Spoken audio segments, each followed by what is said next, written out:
Hello, Aaron with Gro Lawn here, uglyweeds.com. Today I'm coming to you from Fort Worth, Texas, over by Basswood and I-35. And we've had a customer for several years and they've always struggled with shade.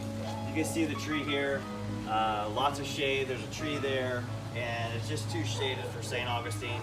So what we've done today is we thought we'd have a great opportunity to show everybody how to plant fescue in a yard.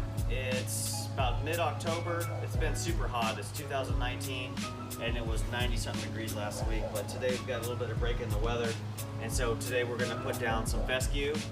First I'm going to aerate the yard, then I'm going to come over and I'm going to spray a Roundup over the grass that we do have here so we can wipe that out. And then I'm going to apply the fescue seed at 10 pounds per thousand. There's about 1,500 square feet back here, and the customer's done a really good job of preparing it for today. But we're going to need about 15 pounds of fescue for a newly established yard. Right now I'm going to go get the aerator, going to aerate, they're going to spray the Roundup.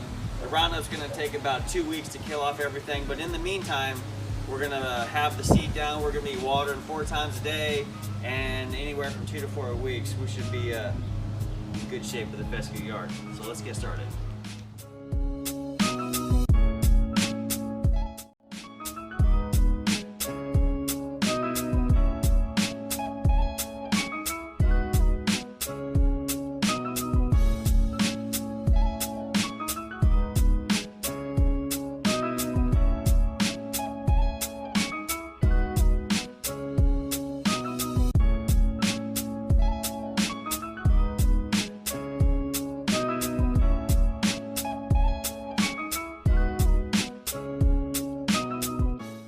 Okay, now I'm going to mix up my Roundup. I have my Roundup in a little tipping pour here, and I'm going to apply 3 ounces per gallon. So I got 2 gallons in here, so I'm going to put 6 ounces total. Alright, let's do this. So, some people ask me, can you put out Roundup and seed at the same time? And the answer is yes. And the reason being is because seeds don't absorb Roundup. Roundup is translocated through foliage like leaves, and then the leaves absorb it, works its way down to the root system, and then kills the plant from the bottom up. So with seed, we don't have to worry about that. The seed is not going to absorb the Roundup, so I can spray and kill off this area without any worry that the Roundup's going to have any effect on it. And this Roundup is going to be rain fast within probably closer to 15 minutes. But and after that you're good, you don't have to worry about it. So I'm going to adjust my spray pattern so I don't get a whole lot of drift.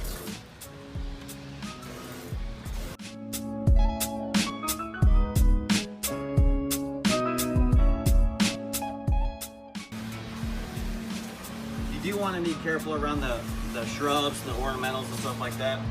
You don't want to get too much drift on there.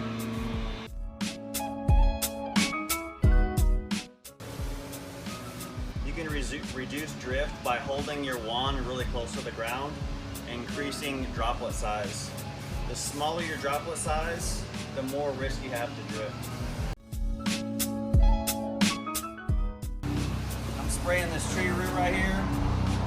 Nothing's going to happen to this tree.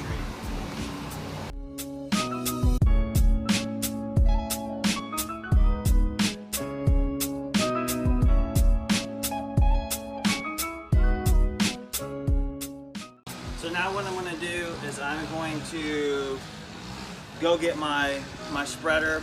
Okay, so what I did was, before I started, I measured out the area and it came up to 1,500 square feet. And with this fescue, you want to apply 10 pounds of fescue seed for every 1,000 square feet. So that'd be 15 pounds. So what I did was I got my bathroom scale out and I measured out 15 pounds of seed, and it fills this 5-gallon bucket almost all the way full. There's only about that much left at the top of the bucket. So what I'm going to do is I brought the seed out to the location where I want to put it. I wouldn't want to fill my spreader, my seed spreader, like off-site, like through the fence or in the front of the yard where I don't want the seed, because we don't want fescue germinated in areas that we don't want it. But the most important thing about this is not to put out too much seed. The biggest problem with seeding, especially cool season, warm season grasses too, is people overdo it. So you definitely don't want to do that. Don't exceed 10 pounds of cool season grass at any one time. Now Bermuda grass is much lower actually. You're going to go closer to like 2 pounds per 1,000 square feet. But for cool season grass, you're going to be about 10 pounds. So I'm just going to keep going back and forth until this seed is gone. Open up my spreader all the way.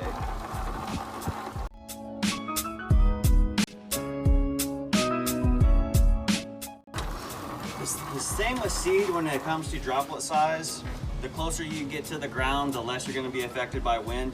It is windy here today, so the wind is affecting the seed. So if I just want it to be less affected, I just go closer to the ground.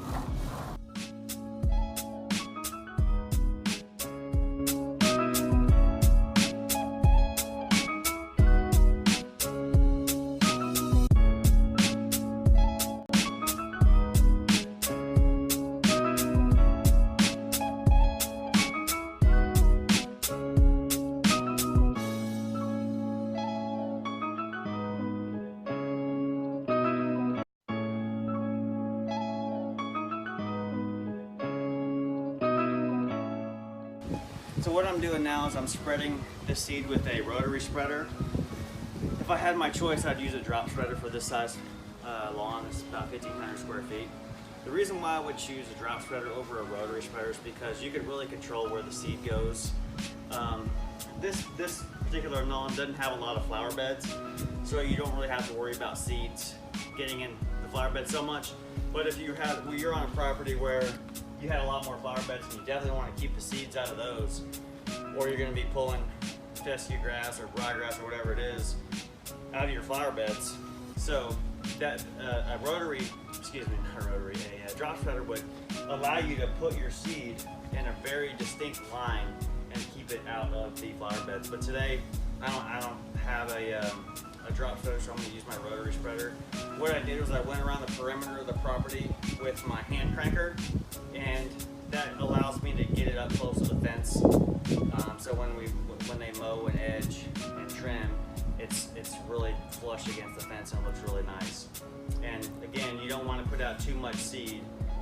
We'll show what the seed looks like on the ground, and it's going to be at 10 pounds per 1,000 square feet. And you definitely don't want to put out too much seed. Too much seed is you're gonna have problems. So now we're done putting out all the seed.